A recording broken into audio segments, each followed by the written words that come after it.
What's going on, everybody? It's Javelin and welcome back to the channel. Today we're taking a close look at the Las Vegas Raiders' recent resurgence under their interim head coach Antonio Pierce.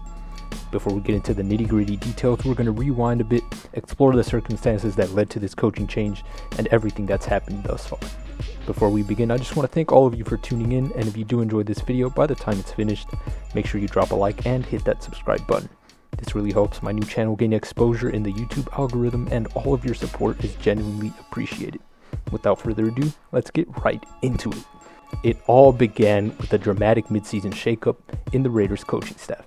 After a disappointing 3-5 start, head coach Josh McDaniels and general manager Dave Ziegler were shown the door. This move followed a lackluster offensive performance where they ranked 31st in yards per game and 30th in scoring.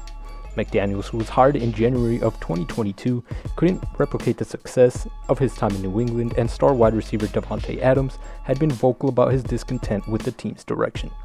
It seems the only logical direction this franchise could go is to rid themselves of the cancer that was Josh McDaniels and admit that they made a mistake by hiring him and Ziegler. Enter Antonio Pierce, the linebackers coach who was appointed as the interim head coach. Since taking the reins, Pierce has orchestrated an impressive 2-game winning streak. But what sets him apart? Well, let's dive into the recent games to dissect Pierce's coaching strategy. In Pierce's first game as head coach against the New York Giants, he emphasized a ground game that had been lacking under McDaniels. Star running back Josh Jacobs, who had struggled in the first 8 weeks, exploded for 98 total yards. By the way, he would have had over 100 if he didn't lose 2 yards on the last play. This newfound commitment to the run game showcased Pierce's desire to impose their will on opponents. They were able to defeat the Giants in a dominant fashion in their first game without McDaniels.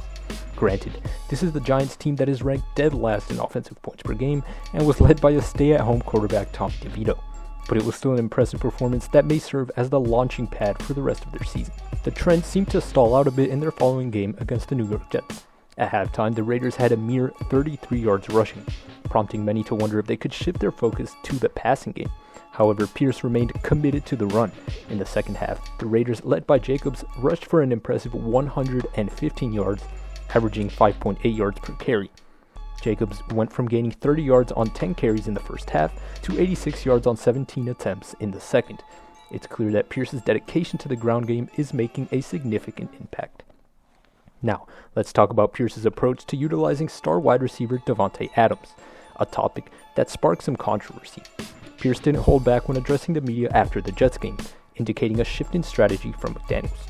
It's evident that Antonio Pierce's coaching philosophy is making waves in Las Vegas. The commitment to the run game and strategic use of star players like Davante Adams have contributed to the team's recent success. Whether this momentum can be sustained throughout the season remains to be seen, but one thing is for sure, the Raiders under Antonio Pierce are a team to watch. Stay tuned for more updates, and don't forget to hit that subscribe button for all the latest sports insights. Thanks for watching, and until next time, this is Javelin signing off.